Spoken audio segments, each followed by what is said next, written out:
Ladies and gentlemen, you have waited all week.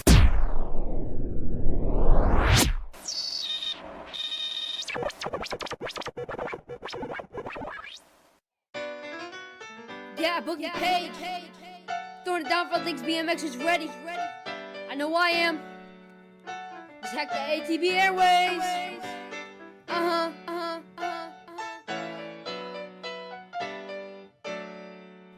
Let's kick it. All things BMX. It's a BMX show. Unlike the rest, if we need some info, they got the best. Like and subscribe, kick back and relax. And it's all things BMX. It's a BMX show. Unlike the rest, if we need some info, they got the best. So like and subscribe, kick back and relax. All things BMX are streaming to you. So post up on your couch, screencast to YouTube. It's gonna be fun, it will be a blast. You gotta do much but kick back and relax. They coming to you live from a studio, or they might be at the track, man, you never know. So don't go anywhere when my rhymes are done, cause the show's just starting, let's have some fun. I said it's all thanks BMX, it's a BMX show. Unlike the rest, if you need some info, they got the best. So like and subscribe, kick back and relax. I said it's all thanks BMX, it's a BMX show. Unlike the rest, if you need some info, they got the best. So like and subscribe, kick back and relax. All things BMX got the boogeyman's back, so I wrote them this track to send some love back. JT, Melissa, Chris and Paul, DJ Damon, can I get it entertain y'all? And I wonder who they'll have on the show as a guest. I bet someone good who's gonna impress. Guess I would just have to wait and see. Let's get the show going and start the party. Said it's all thanks BMX, it's a BMX show. Unlike the rest, if you need some info, they got the best. Like and subscribe, kick back and relax. Said it's all thanks BMX, it's a BMX show. Unlike the rest, if you need some info, they got the best. Like, subscribe, kick back and relax.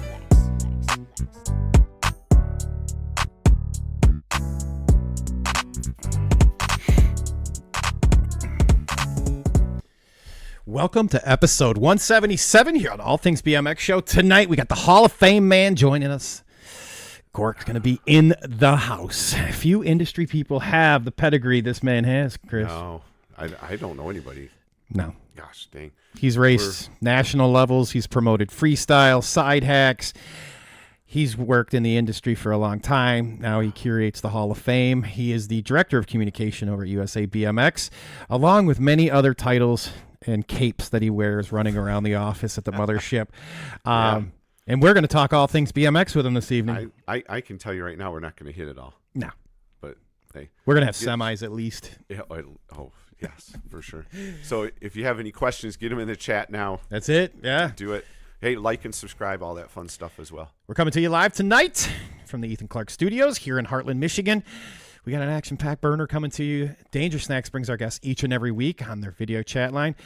Danger Snacks. It's the snack you take before racing because it is the difference between dragging ass or hauling ass. And Chris, what is that discount code to get a discount when you order? I knew you were going to do that to me. I can't say that. Oh, God, it's a shit show. Yes. Just put it in there when you check out. You're going to get yourself a discount. Don't forget, you can support the show. If you're on Facebook, you can just click the stars below and send stars in that help support the show. Or you can head over to buymeacoffee.com and you can look up the All Things BMX Show. And we're on there, and you can help out the show there. Yes. We like coffee. You can buy us a coffee. Yeah, it's just, you're not buying coffee, you're just sending money to help buy new stuff. Like and Melissa's off tonight. She's fulfilling some cheer duties. DJ Damon is home this evening. He's a little under the weather. He was going to fill in, but yeah, he's home. Yeah. And Paul is still breaking little kids' hearts because he didn't get the fog machine. Still didn't get it. He said, "Oh, I'm going to get it for the chili cook-off race." I'm like, "Stop it! You're just going to upset. You're going to upset Dennis." To the little kids, no fog machine at the whole shot challenge a couple weeks ago. So the show chat is brought to you by our good friends over at BMX Rock Photography, who got a big shout out in the new Pull magazine. Couple, like 2 or 3 different things she's got. Dude, and they had the there. little cards. Yeah, the sticker. Trading cards, those are cool. She did some cool ones, and Melissa and I took a picture of us down at Toledo and turned it into a sticker. So shout out to them. Our chat question one of those. This evening, it's a good one.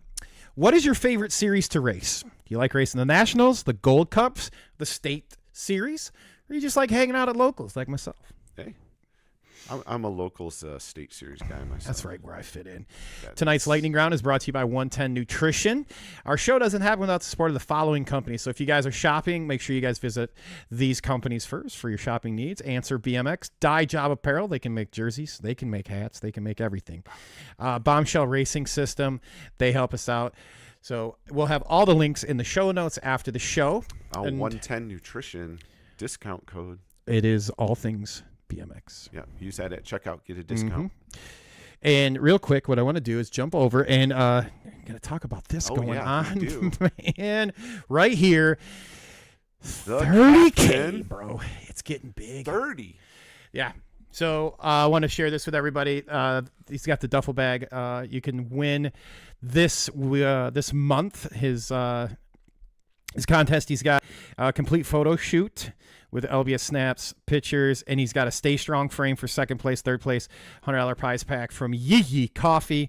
And Eddie Blox has also got the Black Edition starting block. You can Venmo the captain, but cool things going on. That's a raffle ticket you buy for that, right? Yep. Cool thing going on there. If you haven't seen that, he's doing the jerseys. The jerseys are cool. Dude, what do you think, man? There is a Gary Ellis, like his farewell tour jersey in there. Autographed by the man, and I think I looked at it. I think it's at $250. There's no way that thing's gonna go off that cheap. Bro, he's got some good ones in there. We could go on and on. And he's got Maris Stromberg's. He's got Nick. Get over and bid on him. All that money's gonna go help for the duffel bag dash. And without further ado, let's welcome in our guest. Yes, gOrk, how's it going? Welcome to the show. Thanks for having me, man. Yeah, it's great We to have appreciate you with us tonight. So let's kick this thing off here. How did you find out about the sport of BMX?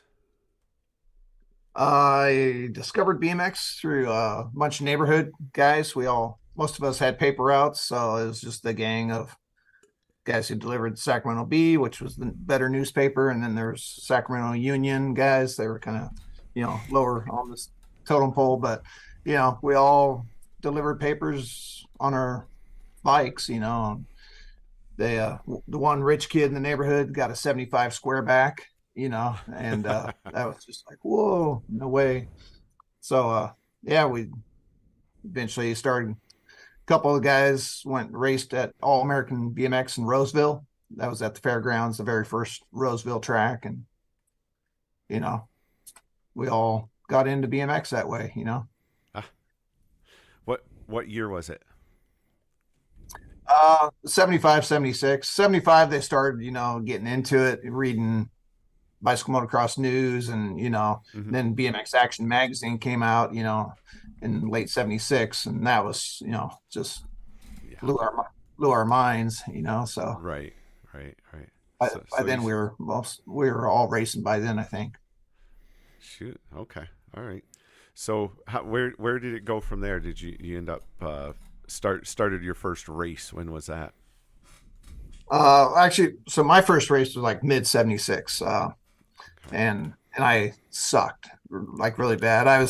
They teased me because I was like a member of the 888 club, which means I got 888 in all three motos. So my very first race, but I dug on it. I was stoked about it.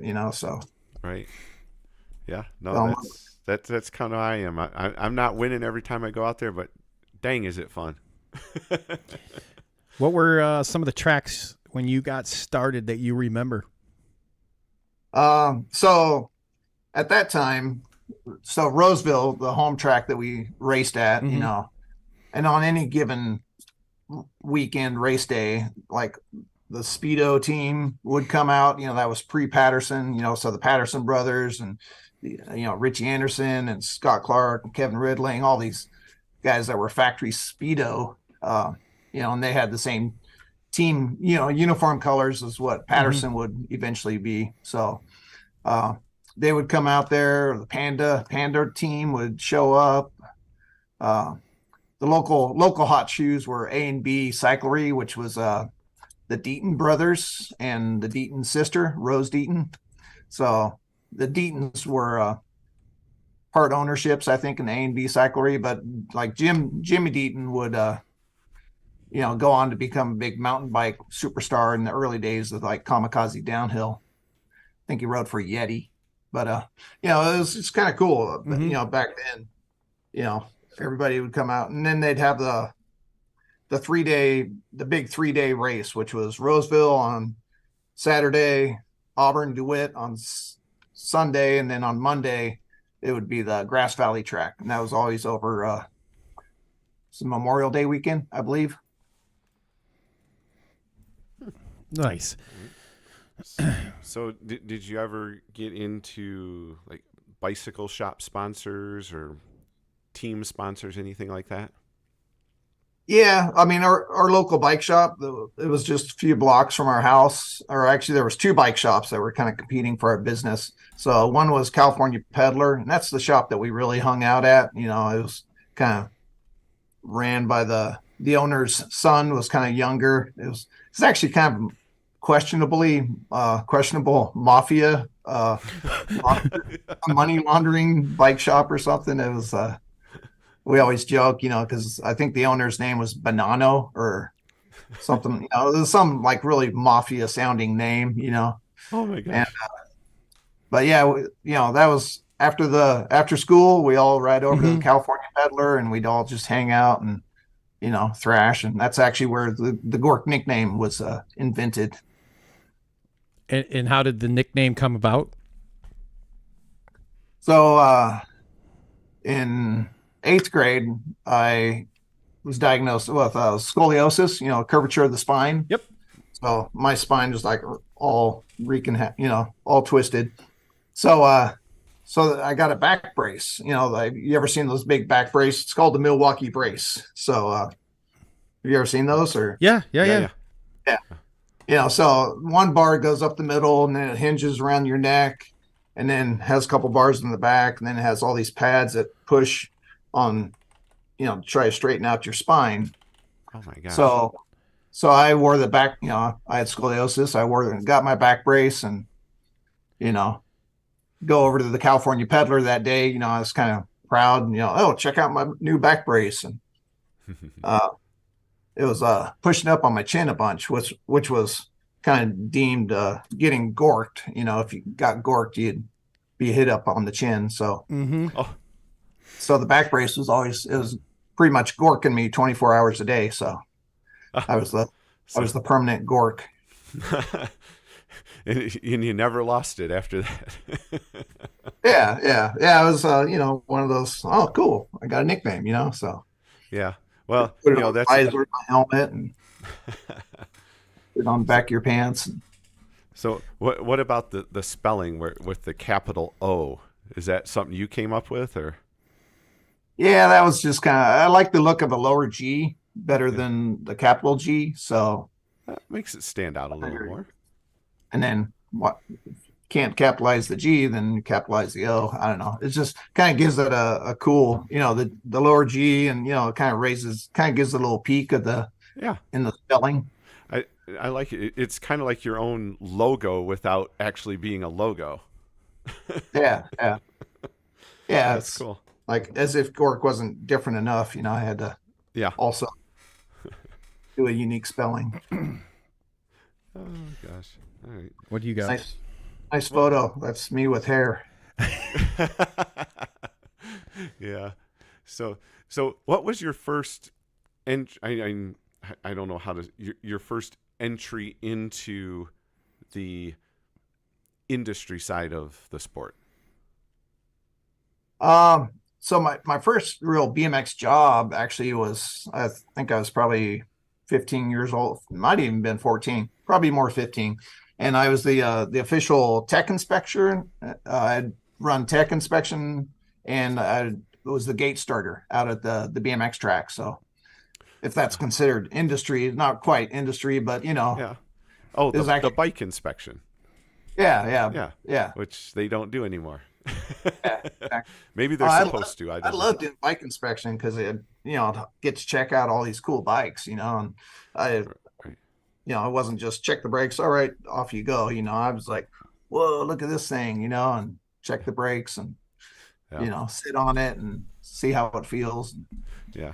For guys that don't know that, back in the day, you would have to have your bike inspected, and they would look it over real quick. They'd make sure the brakes worked. They'd make sure that your seat was tight. You know, they'd kind of smack each side of your seat, make sure it wasn't going to spin around. And what else? They'd check the grips, make sure the ends were covered, and all that. Axle length. Yep. If your axle stuck out too far, you'd have to hacksaw them off. Yeah, I know.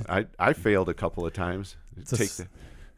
Funny because that was the same reason I'd do it, was check out other people's Yep. rides. Like when I remember out at the track I started at, they were asking for volunteers, and I'm like, well, whatever, I'll help. What do you want me to do? And the guy pulled me aside, walked me through what you got to do, and I'm like, well, this isn't so bad, 'cause now I can pick out the stuff I want for what I want to buy for my bike, like later on. So yeah, that was a good gig. And remember like the stickers you'd put on the around the brake cable or something like that, I think it was what it was. We had little dots, what I remember anyways. They'd put a little dot on your number plate.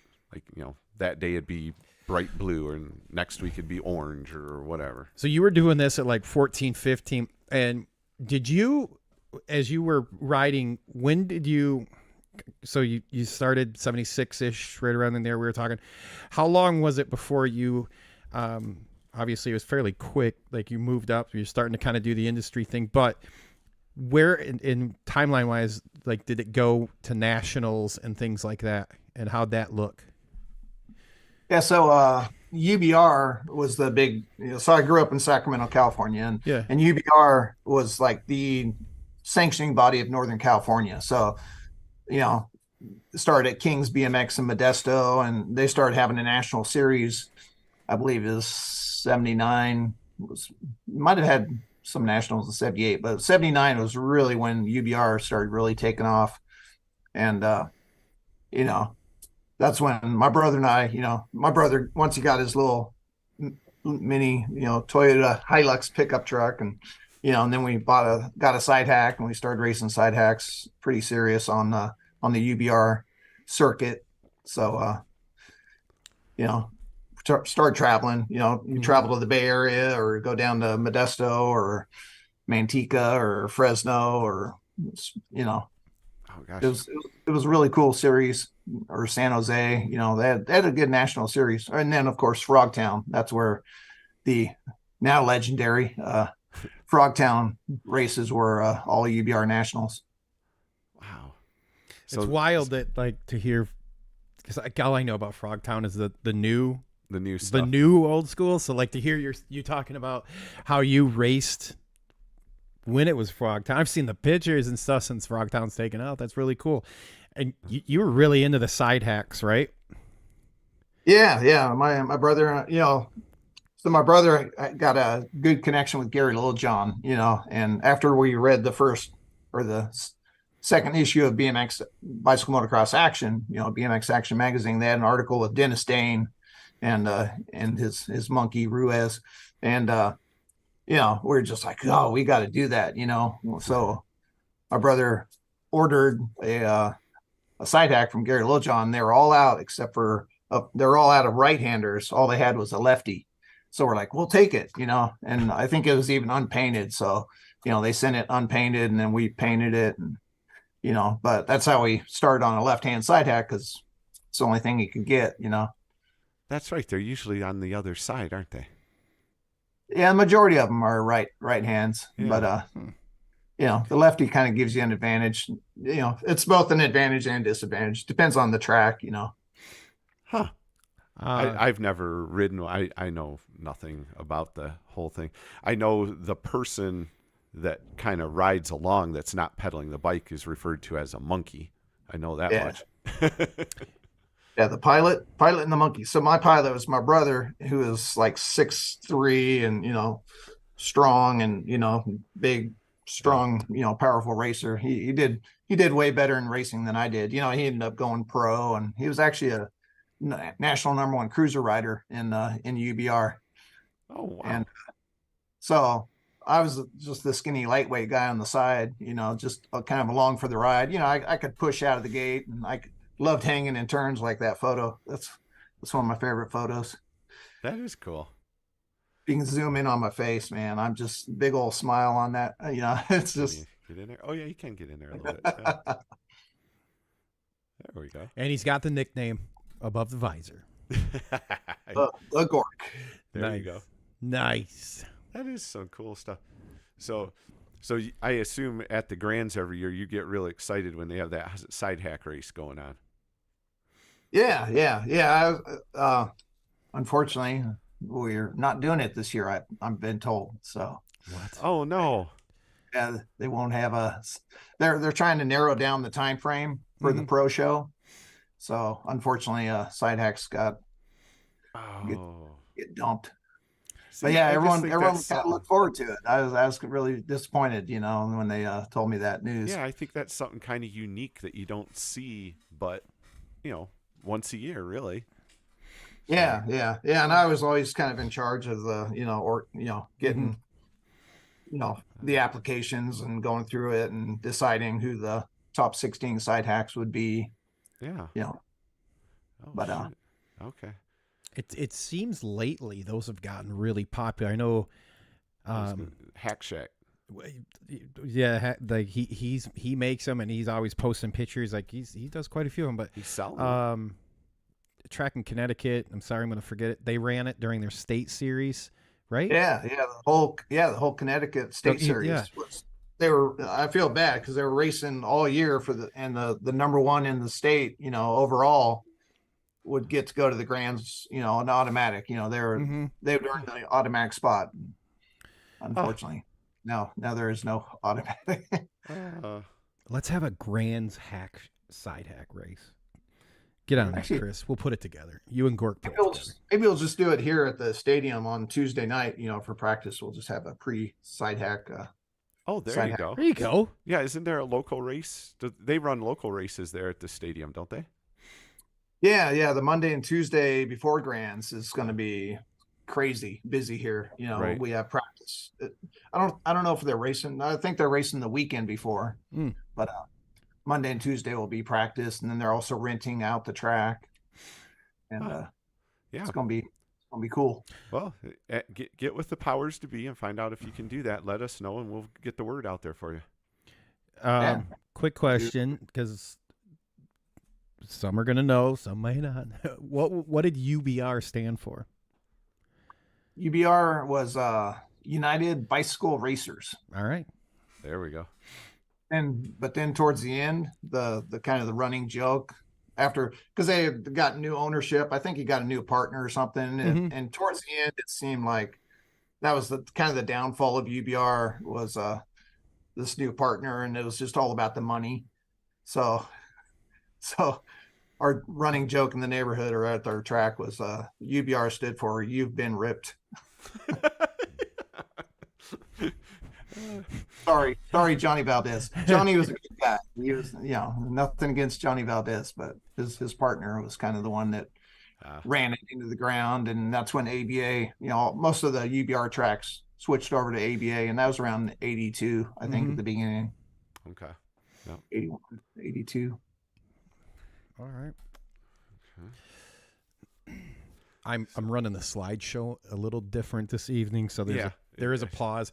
Sorry, I didn't want to have to go in and resize everything. I was going to lose some quality of your pictures, so I just opened up an external browser here, and I'm running them through there, so we didn't lose any of them. Yeah. Some of them, like because of the software, kind of cuts them off a smidge bit. But I'm running. That's why we keep looking this way, because we're seeing. Well, I'm trying to. That's why I keep looking this way. I'm like, oh, cool. You did some freestyle stuff though. What led you astray from racing and into this forbidden fruit of freestyle? So I blame it all on Bob Harrow, I guess. Bob Harrow is. So like all racers that weren't all that good, you don't do good racing, you do freestyle. I've always thought. So kind of interest, we'd seen Bob Harrow. Actually, it was at Frogtown. There was this big driveway as you pull into the track's kind of like in this little valley. And I remember Bob Harrow was there, and he's handing out Action Now magazines. And one day sometime during the day, we looked across the road, and it's like, there's Bob Harrow, and he's rolling backwards down this hill. And it was like something it's the first time we'd ever seen something like that. He's just whoa, he's going backwards, and just did a little rollback all the way down the hill, and it was like so cool. So that was kind of a life changing, or it's just like, whoa, I want, got to learn how to do that. Right. And but really is the time when I met Diz. I mean, I always looked up to Bob Harrow, and I wanted to draw like Bob Harrow. I wanted to create products, and I wanted to be like Bob Harrow. Even had the perm going, for a little while there. So. Well, shoot, that's a whole nother thing we got to get into, your drawings. All right. Yeah. So Diz, you saw Diz and Harrow both riding? Yeah. Well, so I was working at the gas station on the corner of Madison and San Juan Avenue, and across the street from the gas station was this big old concrete wall, and a lot of times cars would pull up and there'd be skateboarders, the skaters would use this wall, just kind of carve up it and come down. And one night, a kid on a BMX bike was catching air on this concrete wall. The concrete wall's still there to this day, but they put little barriers there so to keep people off it. But Diz, turns out it was Diz, John Diz Hicks. And he was just going up this concrete wall and just pulling the perfect flat tabletop, and it was just blew my mind. Like it was like anybody is like, wow, that's so cool.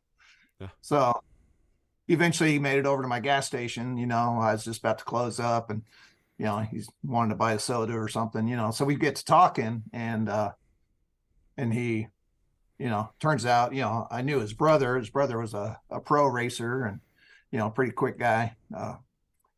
So anyways, Diz and I start talking, and it's like, hey, let's start our own trick team, so that's all it took. Did the trick team have a name? Yeah. It was the gOrk trick team. The gOrk trick team. Okay. Yeah. Not too creative, but I was doing drawings at that time, so it was kind of a way to promote my gOrk graphics. I was doing custom posters, airbrush, hand drawn posters for people, kind of similar to what I still do to this day. But I'd do, I'd have the form, they could pick out all the little, I want myself doing a tabletop, doing all the style that they can't really do, but I would draw them doing it. And, sure. It was kind of fun little gig. Yeah. How long was the trick team? How long did that last?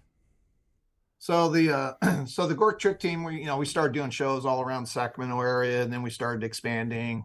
We kind of lucked out because this other kid, Bob, Diz knew a guy that had a half pipe, and then Diz's stepdad he was in the construction business, so he had a big old trailer that we could go over to Bob Whitney's house. We could put the ramp on top of the trailer, and then they'd haul the ramp over to the bike shop or wherever we were going to do the show at. Okay. So it just all worked, everything clicked, it's just perfect. And I was kind of more I'd do the announcing, and then I do a little bit of riding, but I was riding a cruiser, so you can't really do too much, and on a cruiser. But Diz was the star, he was the superstar of the gOrk trick team, How long did this go on? Like, how long did that go on? And then how big did you guys get? Did you go across the country, up and down the West Coast? Yeah, we mostly just stuck around Northern California. Okay. But we did travel down to SoCal for Diz to compete in some of the contests. So we went to the AFA World Championships that was held in conjunction with the ABA Worlds and in Burbank. And Diz took the win there. He got first place overall, and that was his first big competition. Then we'd go down there for Venice, the Venice Beach AFA contests and all that. So Diz was starting to compete, and really making a name for himself, and I was doing the best I could to promote the heck out of him. And so that landed us a deal with CW. So then we got, right when CW was coming out with their freestyle bike, the California Freestyler, then we're kind of pretty much almost factory CW in a way. That's cool. Is this you guys rolling in deep here out of the limo? Yeah. So that's me, and then that's Bob Whitney, or not Bob Whitney. That's Wobbly Bob. He was the second Bob on our team. Uh-huh. And the guy kneeling down in the plaid shirt, that's Oz. And so that was our big break. We knew that BMX Action, that we did an interview with them, but they wanted to come up to Northern California and take photos of a real show. And so I was like, all right, I only had like a week or 2 weeks to set it up, but I called my old junior high school, and because I know the best crowd ever is a junior high crowd. They just go nuts. So I scheduled a show at Winston Churchill Junior High, and one of our bike shop sponsor, they're like, oh, we'll rent you a limo. So that even made it cooler. That's cool. Pulled up in a limo. I mean, we were just rock stars. Diz hops out first, and he's just all decked out and metal studs in the CW uniform, and it was awesome. It was a way to make an impression. Right. How old were you in this picture? That I must have been 20, probably. Dang, you were hustling. You getting all that done at 20? It's impressive. It is, man. Because by the time that article came out, Uh-huh. I had turned 21 in November and moved to Southern California on my 21st birthday. Mm-hmm. Oh. And hoping, I was hoping that I'd get a job with the AFA, because Bob Morales is like, hey, if you got down here, I'd hire you in an instant. And so I'm like, all right, I'm on my way. Yeah. Right. But then I ended up getting a job with CW instead, just working in their warehouse. Mm-hmm. So that was really my first industry job, was polishing handlebars and handling the shipping department at CW Racing. And what years would this have been around when you took the job at CW? That was 84 to mid 85. Nice. Yeah. Yeah, it was awesome. I mean, everyone's dream was to go to Southern California. Sure. I went down there, $300 in my wallet, really no place to stay. It's like a huge risk, Right, but I just hoped I would trusted that things would that God would look after me and make things happen. Which that's a lot of you. $300 in my back pocket and a hope and a prayer. Here we go. Exactly. Heard a few of those along the way. Yeah. So so CW back then around 83, 84, that was they were a big deal, especially those handlebars, the flat top handlebars. Yeah. That was the thing back then. Sold so many of those. They get back from the chromer and they need to be cleaned up a little bit. So there's this Mexican gal named Maria that she was mostly in charge of polishing the handlebars and putting the stickers on them. But sometimes we just get so overloaded. That was all right. Let's we'd both be back there polishing up the handlebars and slapping the CW, the little circular stickers on them, and put them in the box and shipping them right out. It was crazy how many of those every day out the door. How many do you think you did in your time there? How many handlebars do you sticker up in your time at CW? Guy, probably sometimes 50 to 100 a day, I would guess, maybe. Yeah, it was crazy. Whoa. All right. Dude, that's huge. It was just like one of those things. All of a sudden, it was like this new handlebars out, and then they just started popping up everywhere, and then it was the cool one to have. I never had a pair of them, but gosh, they were everywhere. What made them so neat, gOrk? What was the big thing with the handlebars that got everybody buying them? I don't know. I mean, they look different than all the, because it was just a 2-piece bar, the bottom piece, and then the top piece was just solid, straight, bent. So yeah, it was the bar to have, originally it was the Redline V bar. Everybody had Redline V bars, and I think CW kind of changed all that, and all of a sudden everybody had to have CW bars. I'm just pulling a picture We're up gonna pull up a picture of one here real quick for people that aren't familiar. Put Here we go. That guy. That's it. This right here. Yep. 100 of them a day some days. Yeah. So yeah, the CW, I was working in the warehouse, and behind the wall of the warehouse where everything was stocked was, the manufacturing department. So there's a guy, he raced pro. His name was Ed Hicks, and he was like the bar bender. So he was working the bar bending machine, and he was just constantly, 8 hours a day plus overtime. And then he'd take the bars and he'd go back, take all the materials over to John Severin, who is one of the welders. So Severin would be welding handlebars or welding frames, Wow. Do you know who John Severin is, or? I don't. I don't know that name, no. Okay. So he does True Torch welding now, which all the 26 and 29er frames that are coming out of Southern California. Mm-hmm. Okay. All these custom frames, so that's John Severin, WFO. WFO. Okay. He was a cool guy, and it's cool that he's still going at it to this day, still making all these cool cruisers. Okay. That is cool. And this landed you there till you said about mid 85? Yeah. So around mid 85 is when I got the call from BMX Action. Ooh, all right. And they, asked me if I'd be interested in coming over for a job interview. And it's just like, are you kidding? They called me at CW, and, knew that it was kind of risky, oh, can you give us a call back? And so give them a call, I think back at lunch or something. And then they went after work late one night and went over to Torrance, and we had a little powwow. And basically it was Steve Giberson was the editor of BMX Action at that time. Mm-hmm. And Guyby and Oz, I think, were kind of button heads or something, but Guyby was wanting to leave.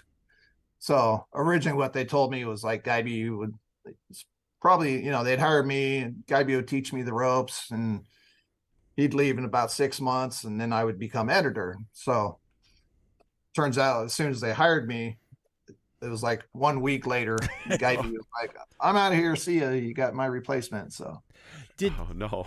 Did you have a background in like the editing writing thing? Because you were over at Like CW. the magazine business. Like, how'd they find out about you and then give you a call? Or they just hear through the grapevine? Yeah, so no, I didn't have much of experience. Okay. If it was based on my, if it was based on my grades in high school, I got like C average in English, so it wasn't that. It was just Oz had a good way of seeing, spotting talent or enthusiasm, or he judged people really well, or he could tell. Yeah. Huh. Oz was pretty good at that. But I had prior to that, I had a newsletter during the gOrk Trick Team days. Mm-hmm. And, that was part of my promotional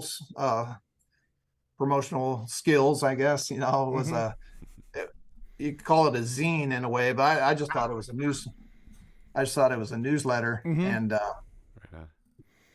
and so then, but I sent it out to everybody in the industry. I sent it to everybody at the magazines. I sent it to all these manufacturers, and, that did help get the word out about Diz and about the gOrk Trick Team. So no, that's pretty good. Did you have somebody like telling you this stuff, or is this stuff you just thought of on your own and you're like, I'm going to make a newsletter and send it all out to the industry people?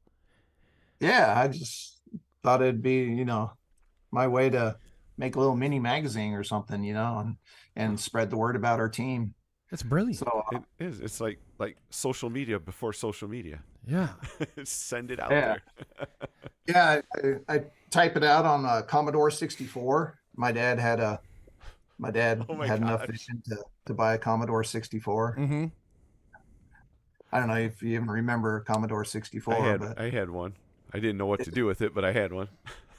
Yep. Yeah, a little dot matrix printer, and then I'd take that, I'd print it out, but then to make it fit into 11 by 17 zine, I'd have to go over to the Xerox store, go to the local store that has a Xerox machine, and downsize, just make all these copies and keep zooming it down until it fits into that space. Oh, wow. It was pretty fun. Wow. Well, kudos on the marketing side of that there, and No doubt. So you go over to the magazine and you get the interview. They hire you. Next thing you know, you're the editor. After a week, the guy left. So trial by fire. Yeah. I mean, obviously things worked out well. Like, tell us the story on that.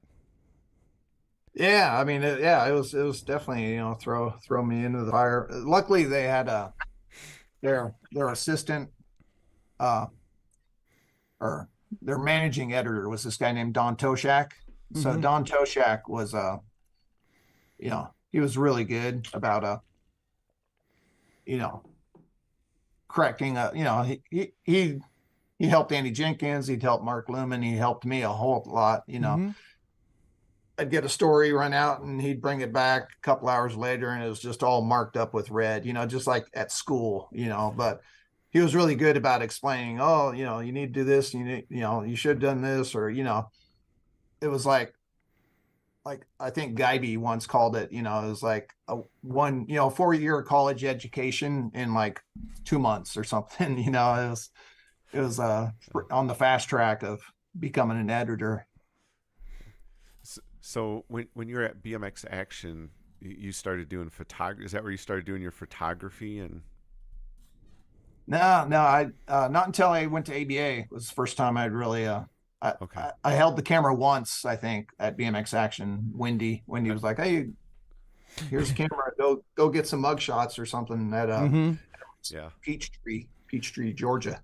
Well, but other than that, I guess I was kind of learning because I was carrying Wendy's camera bag at all the places, everywhere, and we were going on all these photo shoots, and so just being around it and watching what she did, and then when we hired Spike Jones and watching what Spike did, I was kind of getting educated, even though they weren't really showing me how to take photos, but I was just learning by just watching.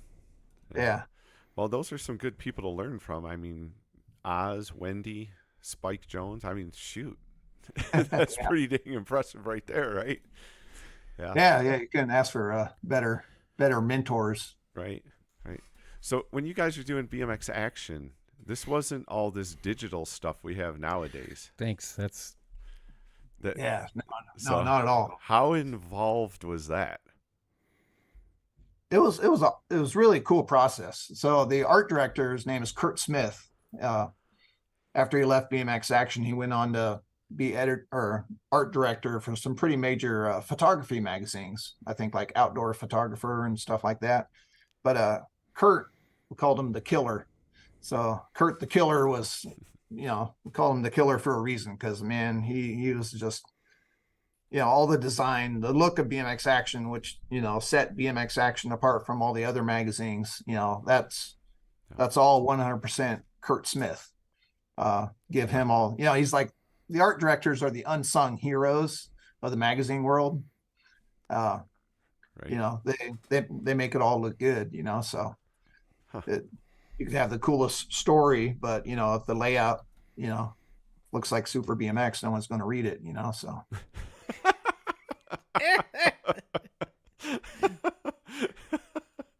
Did you incorporate any of your drawings or any of that into the magazine? A little bit. There's a few gOrk drawings that appeared mostly in like subscription ads. Okay. Or the blow-in cards, the little card that falls out in your lap when you open the magazine. Those are the blow-in cards for subscriptions. So I think I did a little bit of that, but it was kind of cool. Kurt really encouraged my drawing, even though I wasn't nearly up to the Bob Harrow level of my drawing skills, but he was like, you got your own style, so that's a good thing, so it was cool. He encouraged it. And then when I went to ABA, Denny Griffiths was the editor, and he is the one that really pushed, encouraged me to start my own cartoon and start doing the drawings, doing a lot more drawings. Okay. So you had an actual like a cartoon, like a comic strip, or Yeah. It was so. It's actually it goes back to, so I have these two characters, One Hander and Noah Footer, and I love it. which is it's cool. They still use today. If you see little USA BMX membership cards, a lot of times they'll have Noah Footer or One Hander. But yeah, those were kind of my two characters that I'd come up with back in Sacramento, Uh-huh. and I used them at AFA because when I was working at CW, I'd still go over to AFA and hang out with Bob Morales and help him do his newsletter. And that was the first time I actually did a hander and footer, One Hander and Noah Footer cartoon. And so that was their first appearance in a publication. Oh, that's cool. We're going to jump into the chat check-in here, and I'm going to skip on a line because Brian Fells said that the track drawings are really cool, and that's what I remember. Like when I got into BMX, were your track drawings, which we'll come back to. But I want to make sure we hit that because those, even now, you see them. Those are so cool. They seem to pop up a lot on social media, and it's like, man, that you had a real knack with that. But real quick, we'll jump into the chat check-in here, brought to you by BMX Rocks Photography, and we got a lot of people checking in. George Vicks wants to say hi. Sherry Elliott says go gOrk. Brian Fell says, we'll get to that. He wants to ask about the Mira replica cost on the bike. It was rolled out there this past weekend. I'll make a note of that. Yeah. I had a few people answering our chat question. Martin Kennard, I like his answer. He says, I race national series because it's easier than competing in the Florida series. Great answer. Mark Sora says, go gOrk. I am at CW. Yeah. Yeah. And he said he actually, a few down here as I'm scrolling through, he said, let him know that he was on and said hello. Mo and Rox are checking in with us. John Hutland, he says hello from South Florida. And the Michigan BMX historian that we were talking about before we came on the air, he actually says hi, and Craig Dragna. He wants to know, does gOrk not like our given name, and that's why he changed it. Rhonda Bramer says hello. Let's see here. Nick Dasani wants me to pass along. Mike Miranda says, what's the beef, Chief? What's the famous Mike Miranda line? Yeah. That's our greeting. One of many, I'm sure. One of the viewers of the show, friend of mine, Brad McInnes, he said Sidehack is for the Warriors. The Hink Dog says, what's up, kids? Hello. Brandon Lewis, what's going on, guys? Let's see. I'm just going to scroll through here. My vote is for the bunny costume. Okay, that's from Jay Oak, says, hello. He was on the other week. Michael Rizzi, R-I-Z-Z-I, thank you for joining. He says, the show is awesome. I'm leaving for Ham Jam in the morning, 900 miles. And he's going to be hanging out with the king, Eddie Fiola. Thanks for tuning in. Ham Jam. Google it. Oh, that's through Pork Chop BMX. There you go. Yep. See? You didn't even need to Google it. A lot of people talking about your Sidehack history. And hello, Alicia Jackson, tuning in. We appreciate it. Alicia. And our chat check-in. Oh, Jeff Brooks wanted to know, and Al Roybal says hi. Jeff Brooks wanted to know, are you in Oklahoma now? Yep. Yeah, I am here full-time. It's almost been a year. Like in a couple weeks, it'll be 1 year to the day that I have moved to Oklahoma. You're at the Hall of Fame right now, correct? Yeah. You're at the headquarters. Very cool. John Cruz says he wanted to say hi. It's your old local boy. Yeah. Cruz. Legend. We need to get you on the show, buddy. Yeah. Get a hold of me. Yeah. There's a guy that One of my favorites. So the bike track drawings, they as we've said, you have your very own unique style. That was something like I remember seeing those when I got into BMX. How did that come about? Like you doing the bike track drawings? So so at BMX Action, they'd always had done them. You know, Bob Harrow had done a few of the track drawings, and Kurt Smith. You know, like I was saying, the art director. I think he did a lot of the drawings because he was an awesome artist as well, and in his own right. And so Oz had always encouraged. You know, I remember, you know, Oz would always just come up with these little tidbits of wisdom, and he just, you know, he was our mentor, you know. So when Oz speaks, you know, you listen. And Oz said, you know, every national should have a track drawing. You know, if you don't have a photo or, you know, have a track drawing, because Oz remembers flying back, you know, from a national or something and being on the airplane and watching the little kids reading BMX Action on the plane, and they're following the track with their finger and they're going over every little jump. And, you know, he's like, that's, you know, that's what you want. You know, you want the kids' imagination on that track drawing. So, you know, Oz said it and we did it, you know. So when I went over to ABA, it's like, yeah, we gotta, and that was another thing that Denny Griffiths had encouraged. He's like, yeah, let's do the track drawings, you know. So you know, keep that tradition. There's a lot of the BMX Action traditions that you know, because when I went to ABA, it was because BMX Action was no more. And you know, I was like, all right, let's make the American BMXer into, you know, you know, that will fill the spot that BMX Action once held. You know, we were hoping, you know, and it did pretty good. I know. I like those drawings because it just gave you more, like when you looked at the pictures, I guess you could picture, oh, that's coming out of the second turn, and you could look at the drawing and go, that okay, I get it.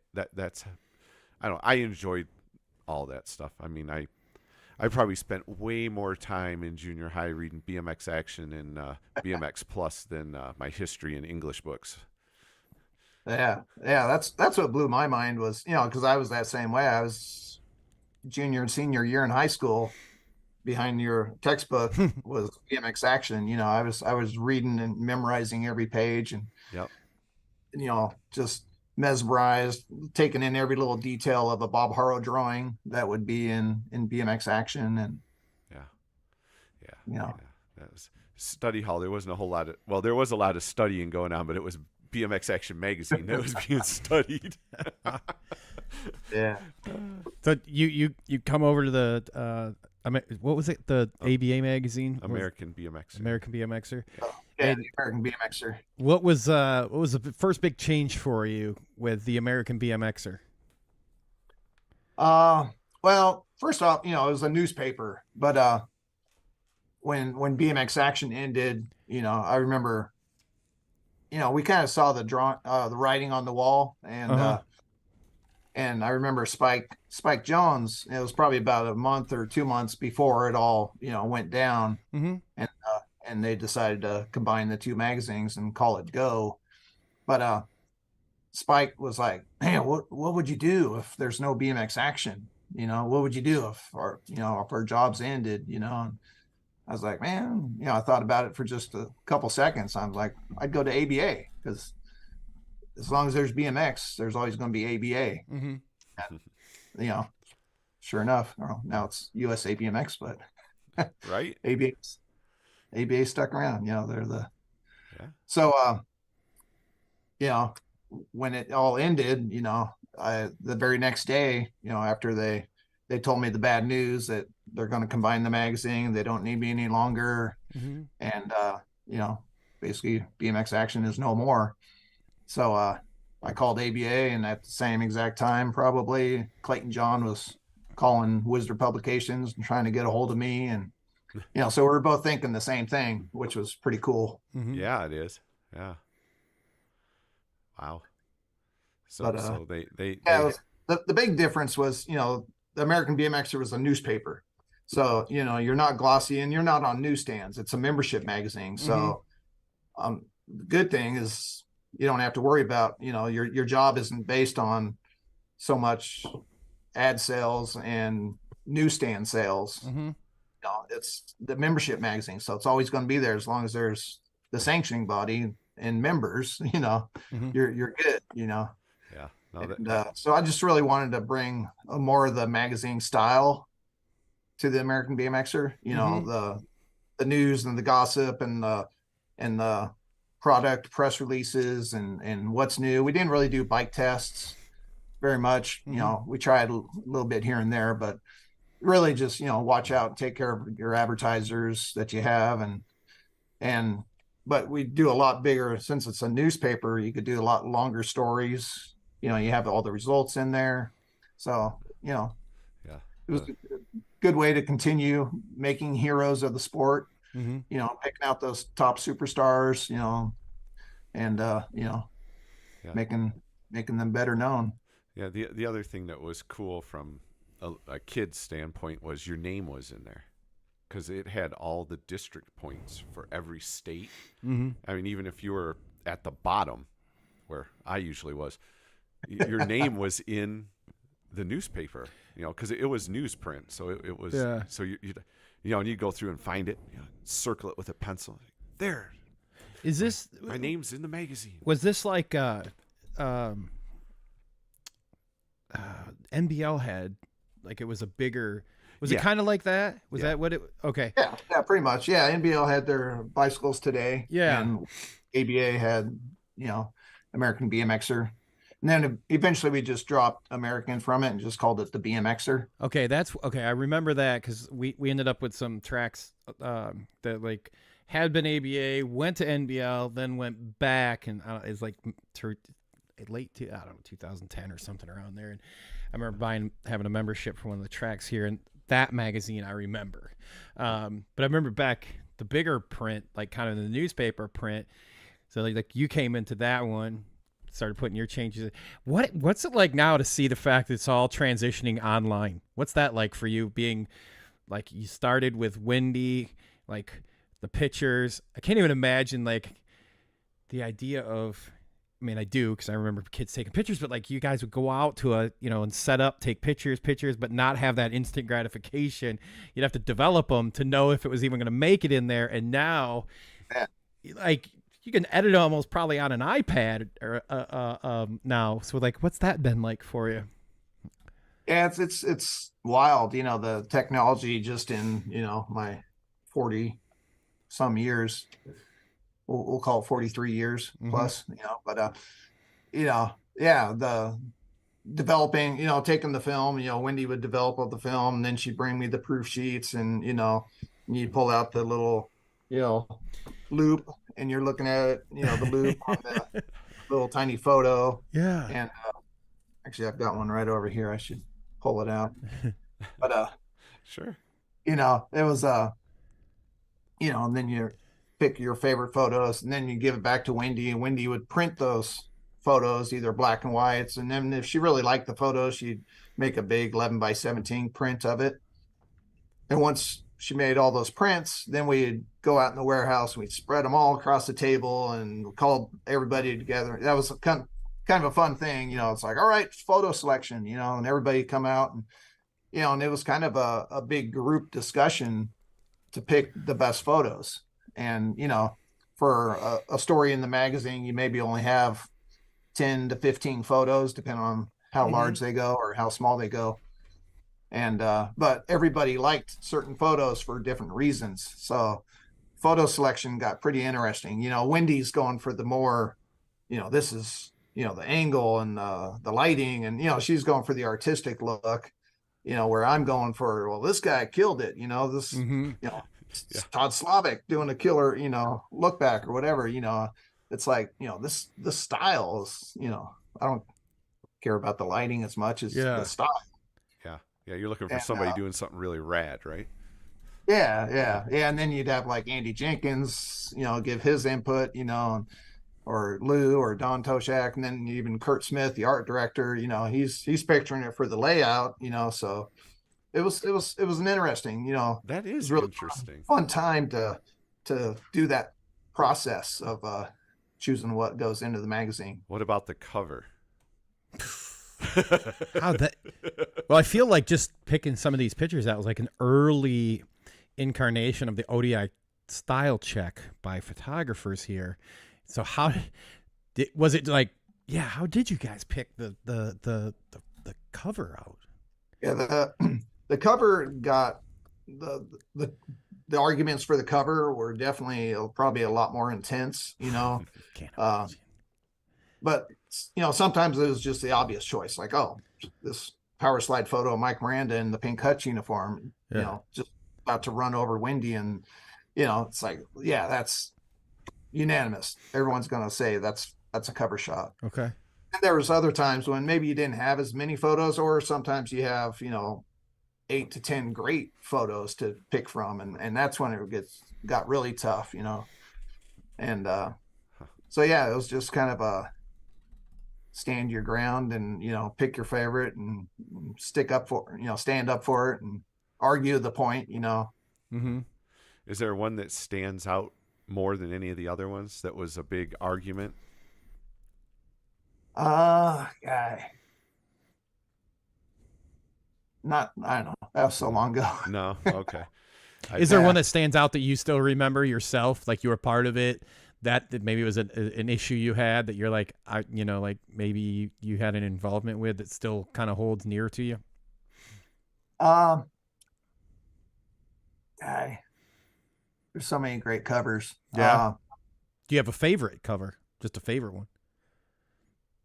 You know, the first one that pops to mind is probably there's Mike King is a Terrible 10 issue. We did a big photo shoot at Orange Y. Okay. So that's one where we have probably 10 or a dozen great photos of, you know, all these top amateurs, you know, the Mike King and to Rick Palmer to, you know, all the big amateurs. Yeah. Every big superstar at that time, you know. So but the Mike King shot, you know, it's like really close up, tucked in, and the number plate's really big, and you know, it's just, that's probably one of my all-time favorite covers of BMXA. Yeah, that's cool. A lot of chatter in the chat right now about the terrible 10s and that. It seems. Yeah, those were always fun articles. Yeah. You know, brought that back. And yeah, you guys are doing that now in the Pull magazine. It's awesome. Wally's, you know, I mean, definitely encouraging, like, come on, we got to keep the tradition going, you know. And right. But Wally did a great job this year with the Terrible 10, and you know, Gmo's gotten a lot of input on the you know, they kind of do a group effort and, you know, vote for who's going to be in the Terrible 10, but can't be easy. Cool to see it carry on, you know. Right. Were you part of the first one? No, I was just a reader at that time, but the very first one was an Oz. You know, Oz put it together. It was shot at Lake Elsinore, I think, in 82 or 83. Mm-hmm. That was like, you know, all these future pros. You know, Eddie King was in there, Richie Anderson, Gary Ellis. You know, that first Terrible 10 was pretty badass. D.D. Leone. You know, there's I think pretty much all 10 of those guys just went on to superstardom. And so when I got to BMX Action, I'm like, hey, let's do that again, you know, because that was pretty awesome. And so we, you know, did the second Terrible 10. That's the article I was talking about. And the second Terrible 10 was pretty awesome team as well. You know, Doug Davis and Eric Carter. Eric Carter was like the youngest guy on there, you know, and everyone's like, oh, he shouldn't be on there. He's too young, you know. He showed them. Yeah, he did. And then some. Yeah. And then, you know, Mike King, you know, it was a good Terrible 10. Yeah. See, that is fun. Cool stuff. So we're gonna kind of skip here for a second because I want to ask. 'Cause there's a lot of people tuned in. So right now, we gotta do this. at the we'll get to it. Okay. Remember, we can do Moto 2, 3, That's 4, true. and 5. It doesn't. I just know it was in the chat, so I was probably hit on it. But your role now at USA BMX, what's your official title at USA BMX now? My official title, I guess, is curator of the BMX Hall of Fame and Museum. And how long is this endeavor? Have you worked on this endeavor, and now it's massive, and kudos to you. But how long has this been in the works? Well, the main dream of it goes back 25 years ago. So like 1998 was when they just hired, ABA had just hired BA, this young kid right out of college, you know, the owner's son. So BA came to ABA and was put into charge of the ABA Foundation. So, you know, even back then we were trying to start this foundation program where, you know, I'd never heard of a foundation before. So, you know, BA's like, yeah, you know, we can do a foundation. So it's funny, back in Arizona, we still have the little portfolio that it was just a little binder that fold out and it had all these pages. And I helped BA create all these pages for it. And on one of those last pages, I did a drawing of what our vision was. And it was Anderson Arena is what I named it. And so it was a covered track, and it had a little L-shaped building along the corner of the track. And that was the offices, and it was going to have a gym and a museum and cafeteria and office space, and, you know, just everything that we have here. Oh my gosh. That's pretty cool. So you had the vision, gosh, what, 20 some years before?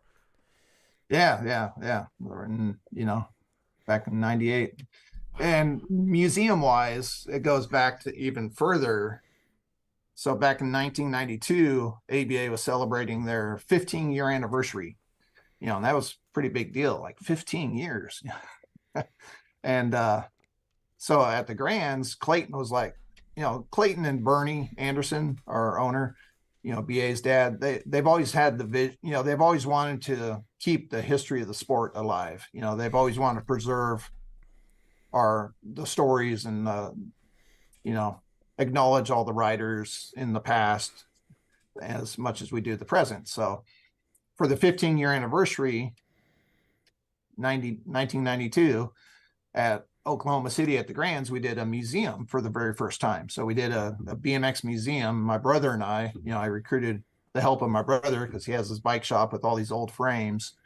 And we made a museum for the very first time at the Grands. It was a little side room, but that was really our first attempt. So I think we did pretty good for no budget. Oh, that's just. How much did your from your drawing 25 years ago to now? How much did it change? I mean, it sounds like you kind of nailed it back then. Yeah, it was kind of close. I mean, I didn't have near as many restrooms as we'd have here at this facility. Didn't really take that into consideration. Sure. But you know, and the gym's a little bit bigger. But yeah, the building changed shape and size, but, you know, still it's pretty cool to see, you know, at least it you know, carried over a lot, you know, having the gym and having the museum. You know, actually this museum that we have here, the Hall of Fame, is a lot bigger than I think than what I had originally drawn. So I like that. Yeah, no, it's really cool. That's it's kind of on both of our lists to get there and see that in person. I mean, pictures are great, but actually physically walking through and looking at it is got to be something else. Yeah, you guys got to come out for the Grands and check it out. Yeah. I'll let you do the podcast from right here in our archive room. As long as you're co-hosting with us, man. Yeah, you got to hang out with us. Yeah, for sure. That would be fun. What's been your favorite part of the museum for yourself? My favorite part is just on every week seeing different visitors every day. You know, I might get one week might be only 5 or 10 visitors, you know, a week, or, you know, like today we had the city of Springfield, Missouri, you know, some big, huge meeting with them. And yesterday was the city of Tulsa, you know, meeting, you know, so we've had like hundreds of people coming in the last few days. And then over the weekend we had the Hall of Fame ceremony. So, we've had a lot of visitors in the last few days, but just on a regular day when somebody just learns, Googles, what to do in Tulsa, and wow, BMX museum, I got to go check it out. So they come in and maybe they weren't so much active racers. Some of the guys are just, no, I just had a BMX bike, and kind of they get to come here and reminisce, and like, oh, I had that mongoose, or oh, I had that Redline, so maybe they didn't actively race, but they still, in the back of their mind, they have that love and passion. That's how they got around town. Yeah, sure. That's how they rode to school, was on this BMX bike. So that's my favorite part, is just hearing their stories, all the people that come in here. Yeah. And getting to, because my first question is, how did you hear about us? Yeah. My second question is, what bike did you have, or did you used to race, or were you a freestyler, or what, and then just that's all I got to say, and just listen to their stories. It's pretty cool. Do you keep all your bikes that you had, or you got most of them that you had, or is there still one out there that you want to get your hands on? No, unfortunately, when I moved to Seattle to work for Redline, on my way there, I stopped at my brother's bike shop and just unloaded all my collection from Arizona, and just kind of gave it to him. And actually, a couple of those he's given back to me, and they're hanging up here in the museum now. But nice. No, I really, unfortunately, I kind of, you look back and I wish I'd kept that one, or I wish I'd kept that. I had an old Cyclecraft Cruiser. It was actually from a BMX Action bike test. It was yellow, custom painted, yellow and black splatter, the cool Cyclecraft paint jobs. That one was really cool. Or my Mongoose Pro Class Cruiser. I had it all covered in BMX Action stickers. I wish I'd kept that one. Yeah. So yeah, I wish I knew where they were. Yeah, right. Great question coming in from the chat from Mike Miranda. He asked, what's the one thing you don't have for the museum that you really want? That'd have to be a pink Mike Miranda Hutch jersey. No. Throw it right back at him. There you go. Come on, Mike, come up with that thing. Come on, Hollywood. There's a lot. There's a lot of cool things. I don't really have much SE. I know Bonnie Hutland's working on getting us a cool PK Ripper. She's having it restored. I'd really like to have a really killer quad angle, or even better yet would be the STR1, the original, which I think ones, yeah, two known, at least one known to exist. So I think might be the Haney brothers have it or something, but it'd be really cool, to show the whole SE story. Yeah. That cool. all the displays in the museum, I'm wanting to, like, I just swapped out. We have a new Radical Rick display, which we just debuted last week. So I'm constantly rotating my next, after the Radical Rick display, that will run for about 6 or 8 months. And then I'm going to do like an ET display. So, oh man, oh boy, we know a guy that's going to be into that one. We know a guy that was in a movie. Yeah. So Robert Cardoza. I think you know that guy too. Yeah, our buddy Robert. Yeah. That's cool though. You're going to have, right. So maybe I'll just have a chair, and we'll just have Robert Cardoza sit in that chair and just tell all the visitors. Let him tell his ET stories. Yeah. ET stories. That'd be it for him. That's the pinnacle. That's the pinnacle for Rob. He would have so much fun. He's got a lot of them, and it is very interesting. I mean, we give Robert a hard time, but he's a really good dude, and it's cool. The ET stories are really cool. So, man, that's big. Yeah. I talked to Seppi Mays at that BMX Society show a couple of years ago with the Ozfest, and Seppi had all these Polaroids that his mom had taken when, because all the parents got to accompany the kids when they go there or something. It was wild to see, Sepp, and hear Seppi's story about, how the kid that was wearing the red hoodie, he's like, oh, he's got a soccer game or something. He had to go home. So then they're like, all right, you kid, put this red hoodie on and you're riding the bike, And so Seppi's the one that's riding the actual red hoodie with ET on the handlebars. Oh wow, yeah. See, that's pretty cool stuff. Yeah, man, and that movie was huge. Like, well, obviously, right? But after starting this podcast, I've learned like exactly how big that was for BMX. I wasn't in the sport when it came out, so like now, through people like Robert, yourself, and other people, like that was a big movie for BMX itself. Yeah. Well, Yeah, it was fun this weekend.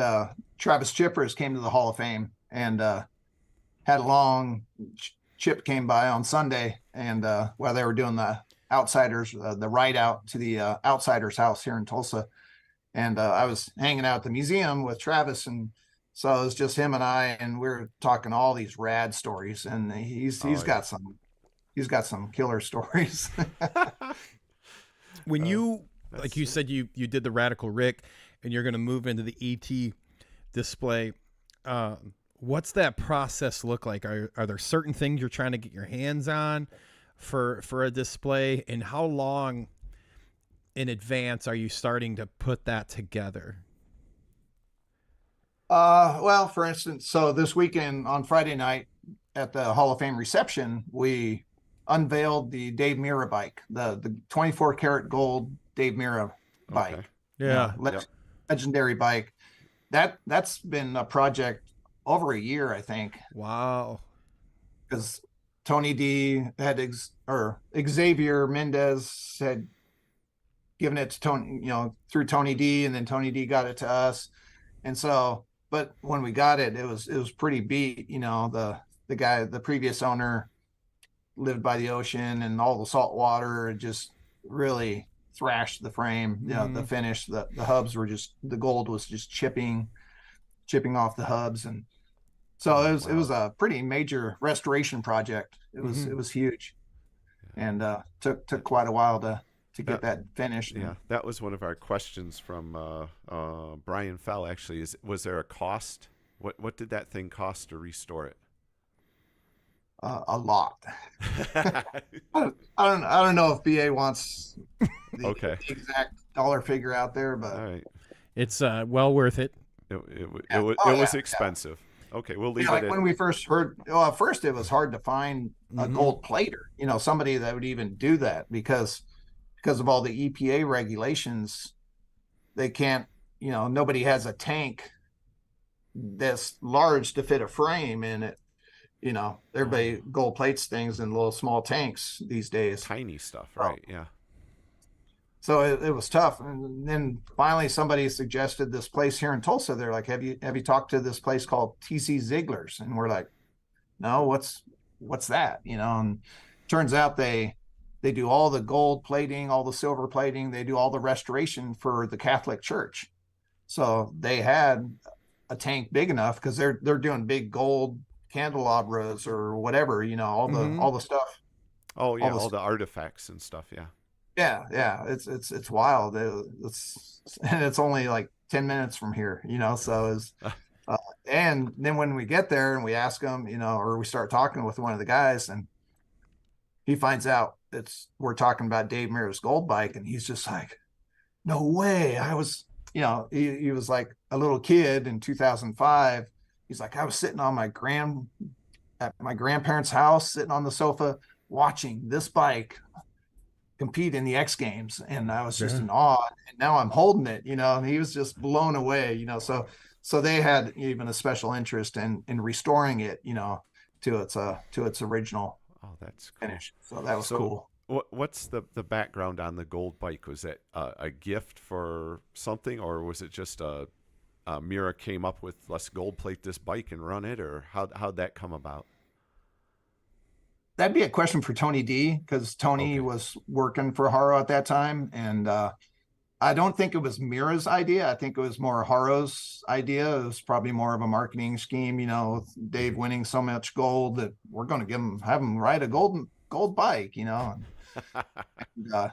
Lee Ramsdale was just here a couple weeks ago from Mongoose, and he was one of the judges at the X Games that year. And he was telling me the story. He goes, man, when we saw Dave Mirra ride out on that gold bike, and it's like, come on, Dave, if we give you the win, then it's going to be just because you're riding a gold bike, you got the win, and it was just kind of cool to hear the judge's story of what he remembers. Everybody has their own memory of that bike, so it's that's really cool. It's such a significant, memorable bike.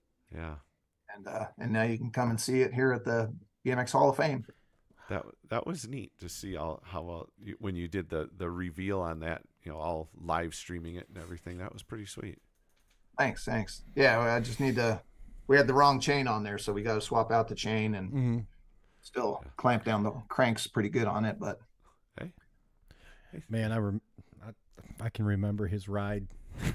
Do you? I do. Oh yeah, that was big hats, man. That was big time. And there was when I was out of BMX, so I wasn't familiar with it. I don't remember which magazine, but I remember they did like a whole photo shoot with his bike, and there was somebody had a gold hutch way back in the day. Oh too. Yeah, like Woody Itzen. Woody, yeah, and they were showing the two because it's not many people are gold plating bikes, which at the time I was just riding ramps, whatever, and stuff, and I was like, wow, that was cool. Somebody else did that, then he did it, and then he goes out and goes to the X Games, kills it, whatever, and wins gold. Did bike. What Dave did, Right.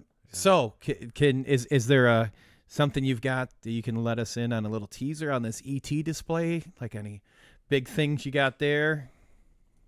not yet. I mean, I haven't. That's what I'm wanting to do next. Okay. And probably after Grands, we'll really start working on that. I've got 6 or 8 months for the Radical Rick display to do, and that thing really turned out cool. That was a good collaboration with Damian Fulton, the artist, and timed it just right with his book. We're going to have a whole bunch of Damian, the Radical Rick book will be on sale at the Grands. So nice. Everybody can come here at the pro shop and buy the Radical Rick book. And it's awesome. It's thick, has every episode. It's so cool. Does it has all the different comic strips and everything in it? Oh yeah, everyone. That's sweet. Okay. You buy this right now? I would. Yeah. No, can you? Can you? No, I don't. Is the book for sale right now? I'm not sure when it goes on sale.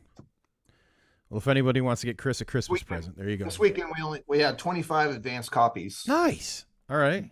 He sold through them like that, Oh, sure. Yeah. Especially with all the old school stuff there. Yeah. So at the museum, you say you switch out. So how much stays like constant and what gets switched out? I mean, is it kind of random? Is there?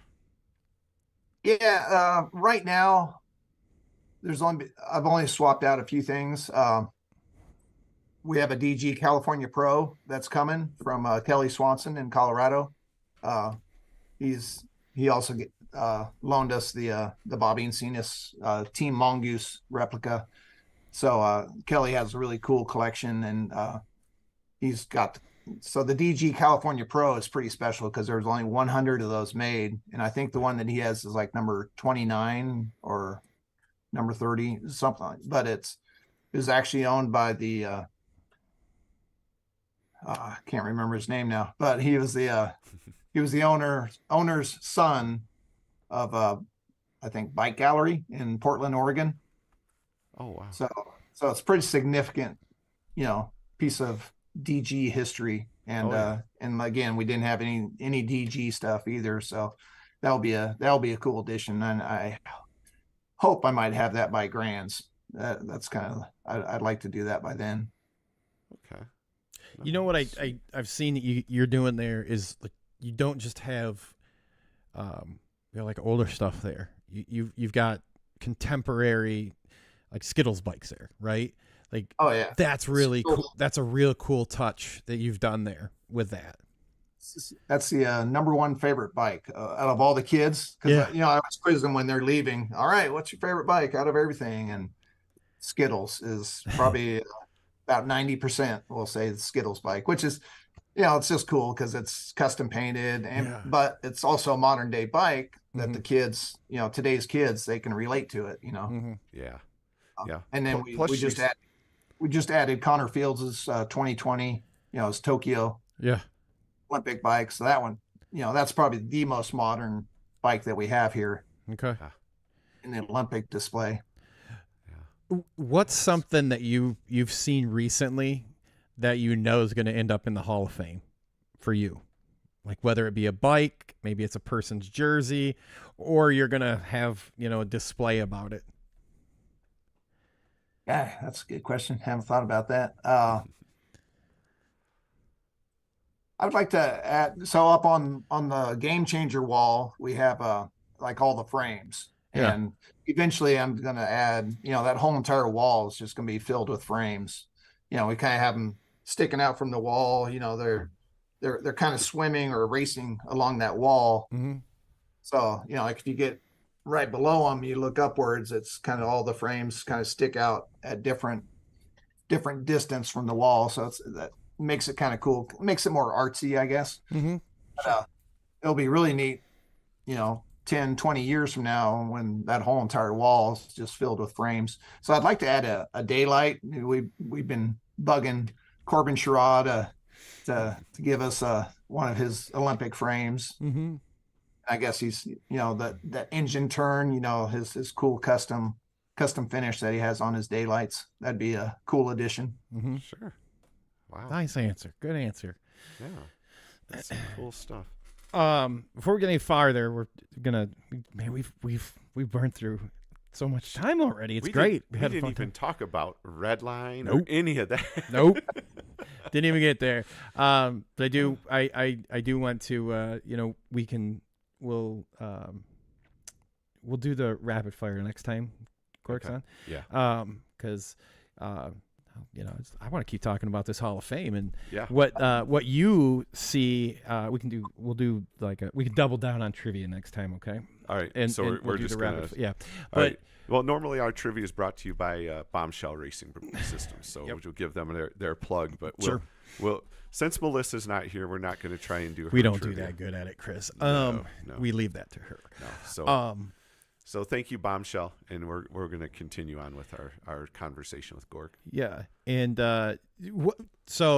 what is your big vision in, let's go, the next 10 years for the Hall of Fame?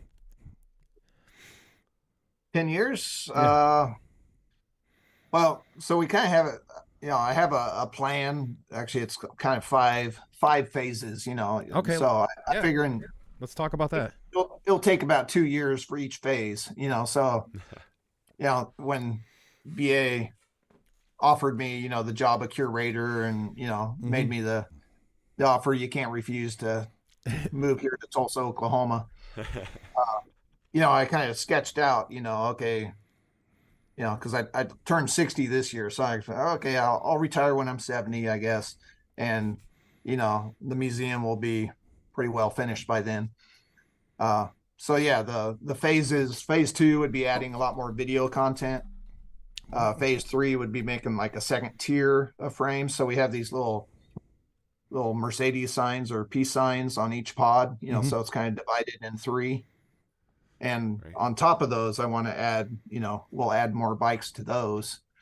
And of course, the ceiling is unlimited for how many bikes I can hang in there. Mm-hmm. Wow. Yeah. And even like after this weekend, so John Anderson from Anderson's 209, from the Icy Spreckles Park BMX Icy Anderson team, once he was here and saw what we did, he's next morning, he's like, hey, how about this? How about this? Do you want, so the more people come and visit, the more, and if they have something cool, Yeah. this really should be the final resting place for, not to steal your name, but all things BMX should be, Please do. You're more than welcome how I to tied that share in? Yeah. to share that. Yes.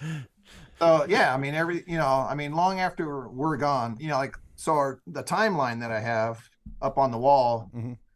I have a 100-year timeline. So it starts in 1969 and it ends over here at 2069. So unless I live to be 107, I'm not even going to get to see that timeline that I created. I'm not going to get to see it finished. Mm-hmm. Yeah. But and that will be the big question is like, after me, who's going to be the next person to Who's carrying the torch?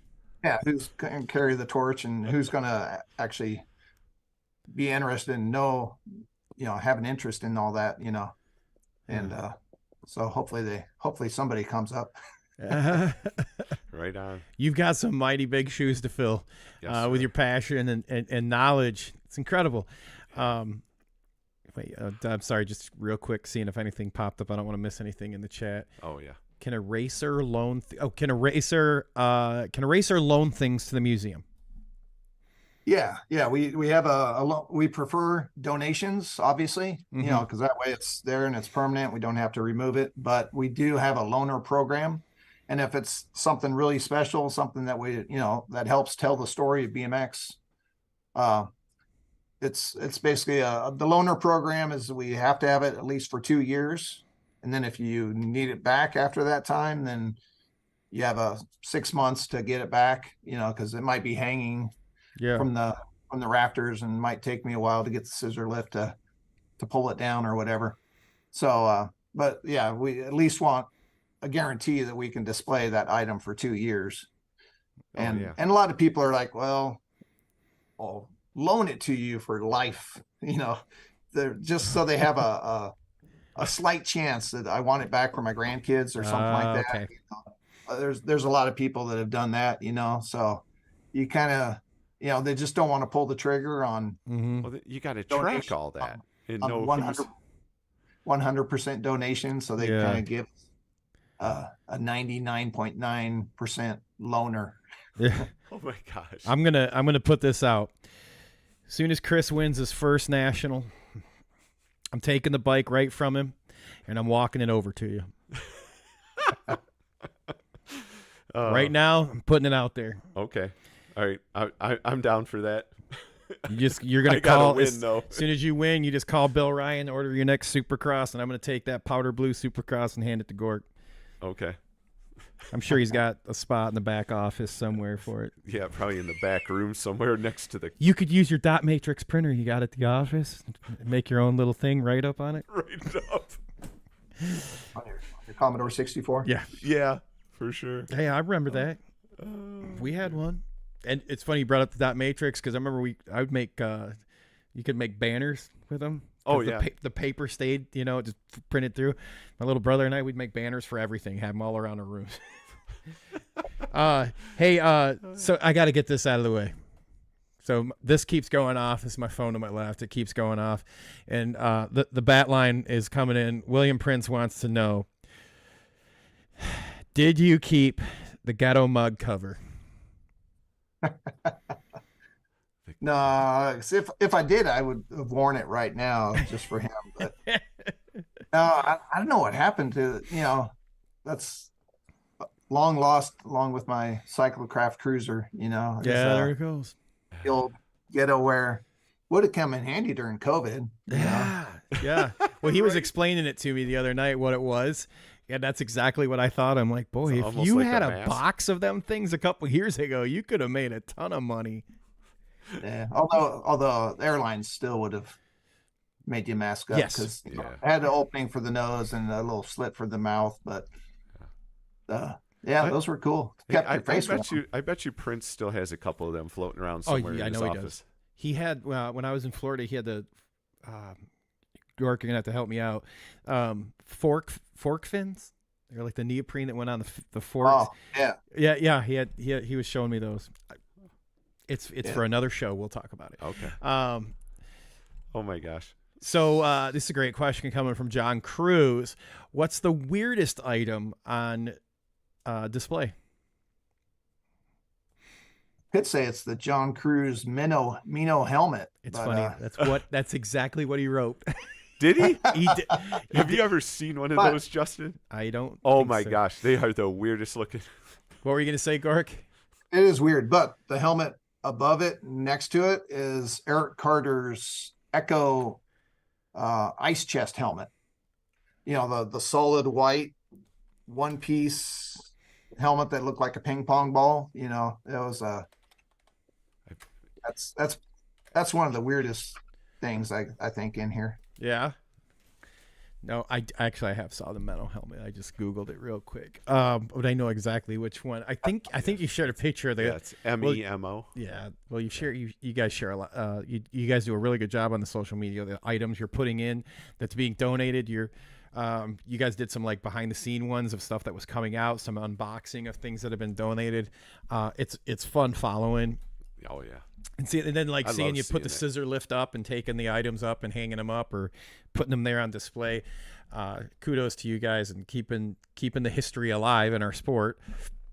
That's nice. You know, something that I posted up there, we haven't really pumped it up yet, but it's probably one of the coolest items. But last time I had the scissor lift, we added to the Steve Rink, Powerlight founder, pedal power owner. Mm-hmm. His son Mark gave us a little bottle of his ashes when his father had passed away. Wow. And, a couple of years ago. So we have Steve Rink's ashes, a little bottle up there, sitting with the Powerlight jacket and jersey. That's real cool. That is pretty cool, man. And yeah, when you think like, when I'm gone, maybe my ashes could be up by my jersey. It's right. kind of I don't know, maybe morbid, but it's kind of cool. Like I said, this is final resting place for all things BMX, and that sums it up there. He's forever physically in the Hall of Fame. Good point. Yeah. Or literally, I guess, or however you want to say it. Huh. Wow. Just checking real quick. I guess got a couple volunteers for apprentice for the Hall of Fame. Some people volunteering. Dave D'Artogna is first one to chime in there. Yeah, he would. I think you'll have. I don't think you will run short of people that would be interested in helping with that at all. Yeah, for sure. Yeah, if we could use an intern, even if it's for a 1-day intern, just to operate the scanning machine. Because so over on my right here, I have all these file cabinets of all the ABA archives, and we've scanned most of them. Most of them you can see on photos.usabmx.com. Mm-hmm. You go year by year and check out, but there's still plenty of races that we haven't scanned, and there's tons of color photos, color slides that we haven't developed, that we haven't scanned yet. And then when I'm done with all the ABA stuff, then over here I have all the NBL archives, and we haven't even gotten into the NBL stuff. So oh wow. When you sent me the zip file and I was downloading it off the website, I was poking and prodding around. It's cool. You guys have you can pick the nationals or pick the race. I guess it might not have been a national, but you could pick this and I don't know, Phoenix was one of them. Click on it and you had years and all this archive of pictures from there, or here in there. I was like, wow. Oh, wow. Yeah. So what was where can you do that again? Because that I think people need to know. It's just like our website, but instead of www, type in photos. So it's photos.usabmx.com. Perfect. All right. And then I'm saying go check it out. Go check that out. Give yourself 3 hours, because you will definitely go down a rabbit hole. Give yourself 3 weeks. It's a time. Yeah. It's a time suck. Once you go down that rabbit hole of looking in all the 1982 races or all the nationals from 1995, it's. Yeah. Well, I was looking up, and you answered why I couldn't find it. Was here in Hartland, where we live and do the show. Way back, they had an outdoor and an indoor, and I was scrolling through there to see if I could find them, and you haven't got to the NBL stuff. They were NBL races, but I was I was like, oh, look at that track, click. Oh, look at this here, click. Look at that, click. And you were in there before you know it. Yeah. It's better than wasting time on TikTok. I'll tell you that right now. It was so cool because there's so much in there. I can't. I'm just Do yourself a favor. Go check it out. Go check it out when you have a couple free hours. Yeah, for sure. Yeah. Oh my gosh. Yeah. Well, stuff is so cool. I want to thank you for joining us. It's been a blast, and I'd like to invite you back for another show so we can get to the Seattle Bike Supply stuff, talk some more Hall of Fame. But before we check out, though, congratulations on another great Hall of Fame ceremony. You guys did an awesome job streaming it. What was your favorite part of last weekend's ceremony? I'm a big Bubba Harris fan, obviously. So it was really cool seeing Bubba get inducted. But also, I know it's hard to nail just one thing. Sure. I mean, Ellis Bixler's speech was loved it. Definitely memorable, and will be hard for anyone to forget. But like at the end, BA said, it's like, if we had 300 people like Alice with that enthusiasm, or with that, just love and passion for BMX, we would have 1 million members, and it's true. I mean, you saw it with Alice, was so thrilled, and she didn't want to leave that stage. I mean, that was her spotlight, and she was just taking it all in, and so that was cool too. Stanley Robinson was awesome because he's gotten second place or third place in the Hall of Fame in voting for probably the last decade. It used to be Frank Post, and finally Frank Post got in, and then it's been Stanley Robinson, just runner up. And so it was neat. Finally stabbing. I don't know what it is about those NorCal pros, but it takes them a while to get in. But, so it was cool that Stanley finally got his, deserving, the dude invented the 2-pedal start. I don't know why he didn't get inducted 10 years ago or 20 years ago, but wow, sometimes it takes a while, Yeah. That's amazing. So aside from the ceremony, what are some of the other events you guys do, the Hall of Fame weekend? So we had a vintage we did the reception on Friday night, which was cool, just casual, everybody hanging out in the museum, and we unveiled the mirror bike, and it's just fun. It's just time for everyone to socialize and catch up and see people that I hadn't seen forever. It was really, really cool to see all these, like Stephanie Anderson, Mighty Mo Tillman, all these old 90s racers, Justin Wheat showed up, it was just all these guys that, all these racers I've known from the 90s. It was really cool to see them all show up. But so that was Friday night, and then Saturday we had a vintage national, so old school race, kind of Jag World Championship style. It was wooden. We had made a wooden starting hill, just finished it up that morning in true NBA Rennie Roker fashion. And we had wooden jumps and concrete turns, flat turns, and it was fun, racing old school bikes. So it's no Frog Hill downhill, but it was still pretty. It was Jag Worlds, all over again. And then at the same time we have a bike show, so I was kind of in charge of the bike show, handled organizing the judging and tallying up all the judges' scores and stuff. And we had some really cool. And I did the awards. The awards turned out really good. We handed out some pretty cool awards for the nationals and for the bike show. Wow. And then that night was the Hall of Fame ceremony, on Saturday night. So it's such a cool thing. Mm-hmm. Yeah. If you ever have a chance, you guys should come check it out. Yeah, that's going to be the way. To. I want to come visit the Hall of Fame, and I want to go see the whole ceremony. And we could go a couple days early, and Chris and I can scan some articles and pictures. Yeah, right. Yeah, there you go. I'll take a 1-day apprentice and hang out and get schooled, man. That's a good time. For sure.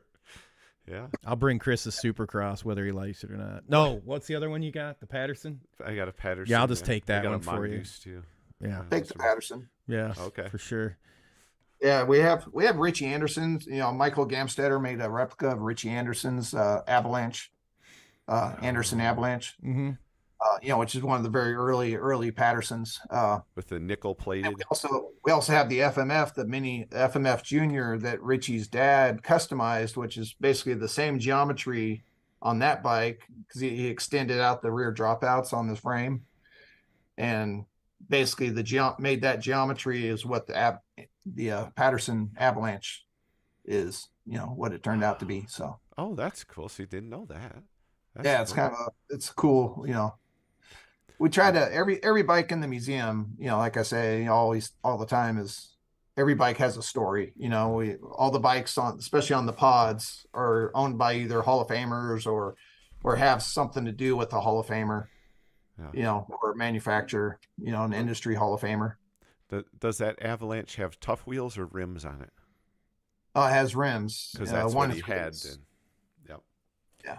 I have an idea for the Hall of Fame. All right. When you were saying, no, check this out with me, all right? Just listen. Oh, okay. You're saying you're going to do you want to, part of your phase is the interaction, the video interaction.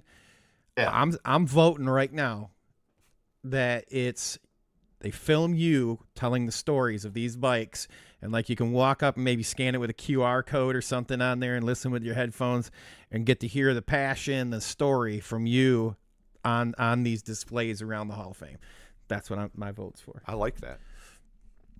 That is definitely, that's one of the phases. That's the plan, but not me, but that person, have Ricky Anderson, and we've done that a little bit. Like we did a video with Woody Itzen talking about creating the pink Hutch Trickstar. And that was a 3-part video. It's on our Hall of Fame Facebook page. But, I've been slowly trying to record all the little, I wish I was faster on editing videos, but, every once in a while we'll throw out a little Hall of Fame short talking about a certain item, Toby Henderson talking about the Raleigh helmet, or Gary Ellis talking about his Iron Maiden GT helmet, stuff like that. Yeah. I have a lot in the folder that we just haven't released yet, but there's some good stuff, coming soon. Very nice. Cool. Very nice. Holy cow. Well, we're gonna before we slide out of here, Chris, you want to let them know who's going to be on next week? It's a Hall of Famer. Oh, we're gonna have Stu Thompson. Yeah, Stuart Thompson. He's gonna be back. That'll be good. Yeah. I got some questions I got to ask about the Mighty Mo's cruise. Oh, you got some questions on that one? Yep. We got to pick up. He was here and told for the Hall of Fame. So. Yeah. And then I just spent a week with him on that cruise, so that'll be interesting. Mm-hmm. It'll be fun. Get to chat with him and have him on next week. He's good people, man. I can tell you that. And so what I'd like to do now is I'm going to put the camera over to you, gOrk, and you can take the time and do some shout outs. Thanks before we put a bow on it and wrap the show up this evening. All right. Just shout out. Yeah. There you go. Who would you like to thank? Anything like that? Just thank everybody that comes by the museum, and whether you have or not, if you plan to in the future, then stop on by. I'd like to thank BA Anderson, I guess, first and foremost, for giving me the most ultimate job in all of BMX, in my opinion. It's pretty cool. Every day when I come here to work, it's pretty incredible to, pinch myself like, wow, I can't believe that I come here and make a living being curator of a BMX museum. So definitely thankful for that. And, thank my family for putting up with all my BMX antics.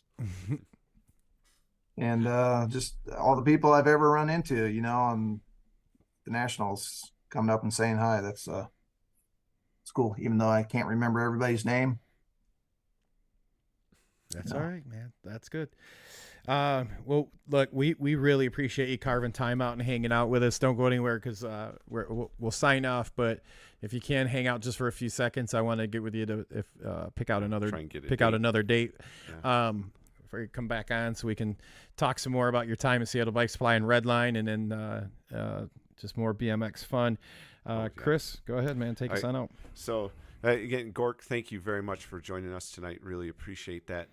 Everybody, make sure you like and subscribe to the YouTube, Facebook pages. Reach down there with your thumb and hit that little thumbs up button for us. It does help. It makes a difference. Join us next week. Again, we'll be talking to Stu Thompson, one of the like the Babe Ruth of BMX. I heard somebody the other day say that. So we'll be talking to him. Again, thanks again, everybody, for hanging out with us tonight. God bless you. Have a great night, great week, and I'll hand it over to Justin. BMX, you got to stay classy. Have a good night.